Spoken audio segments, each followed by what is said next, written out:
Today, we're diving into a technology that has, no joke, completely changed the game in biology, medicine, and even law enforcement, all in just a few decades. It's called PCR, which stands for polymerase chain reaction, but you can just think of it as a molecular photocopier. And that is not an exaggeration. Seriously, this quote from way back in the early days of the Human Genome Project just nails the massive impact PCR had. It blew the doors wide open for genetic research, basically handing scientists everywhere the keys to analyze DNA. So here's the thing you have to understand. Before PCR, trying to study a specific little piece of DNA was almost impossible. Why? Because you just never had enough of it to work with. PCR solved that problem with a really elegant, really powerful idea: molecular photocopying. It lets you take one single microscopic fragment of DNA and churn out millions or heck, even billions of identical copies. Which brings us to the big questions we're going to tackle. How does this molecular photocopier actually do its thing? And once we got this power to copy DNA so easily, what did that actually let us do? What did it change? All right, so to really get how the photocopier works, we first need to understand what it's copying. So let's do a super quick refresher on the blueprint of life itself: DNA. All of our genetic information is packed into this incredible structure, the famous double helix. The easiest way to picture it is like a twisted ladder. You've got two long strands that make up the sides, but the real magic, the part that matters, is in the rungs. See, those rungs are made of 4 chemicals: adenine, thymine, cytosine, and guanine, or just A, T, C, and G for short. And here is the one simple, unbreakable rule that makes everything else possible. A will only ever pair up with T, and C will only ever pair up with G. That's it. This perfect pairing is the secret sauce for how DNA copies itself, both inside our bodies and inside a PCR machine. Okay, so now that we've got the basics down, let's get into the actual recipe. How do you take that one piece of DNA and fire up the photocopier? Well, it really just boils down to a simple, repeating, 3-step dance. First up is denaturation. You crank up the heat to about 95 degrees Celsius, and that heat literally unzips the DNA double helix into 2 separate single strands. Then you cool things down for step 2, annealing. This lets these tiny custom-made DNA pieces called primers, think of them like little bookmarks that find the exact spot you want to copy, latch onto the strands. And finally, step 3, extension. A special enzyme zooms in and starts building a new, matching strand from that primer onward, making a perfect copy. And this is a great look at how that cycle works inside a machine called a thermal cycler. It just automates those temperature swings, going up for denaturation, down for annealing, and then to the right temp for extension. And it does this again and again and again.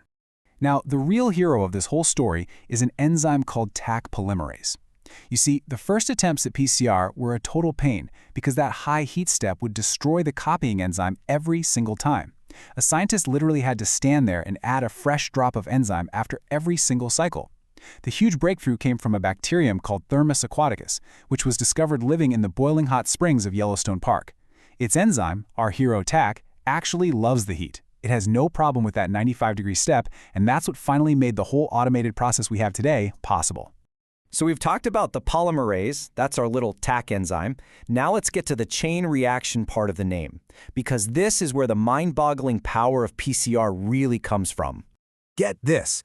After just 30 or 40 of those cycles, which might only take a couple of hours, you can go from one single copy of DNA to over 1 billion. It's a level of amplification that is just almost hard to believe. And here's how that incredible math works. In the very first cycle, your one piece of DNA becomes 2. In the second cycle, those 2 become 4. Then those 4 become 8. Then 16, 32, you get the picture. It's exponential growth.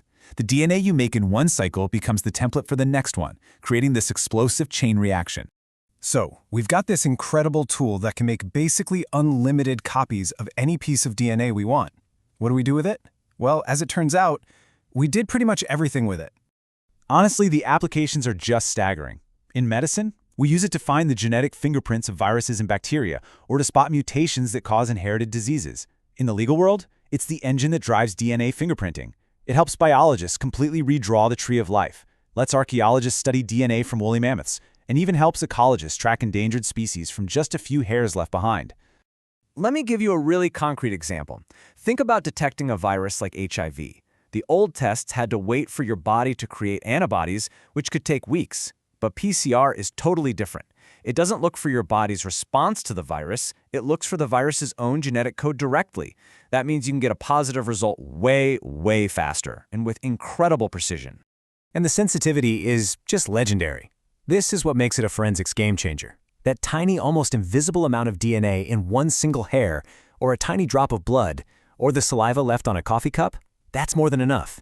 PCR can amplify that trace amount into enough material to build a full DNA profile and link a suspect to a crime scene. And just as importantly, it can be used to prove someone's innocence. So, from this simple idea that a scientist named Kary Mullis supposedly dreamed up on a long drive through the California mountains, PCR has given us the power to read the book of life in a way no one before could have imagined. We can now diagnose diseases, solve cold cases, and unlock the deepest secrets of our own past. It really leaves you with just one question. Now that any genetic story is within our reach, what stories will we choose to read next?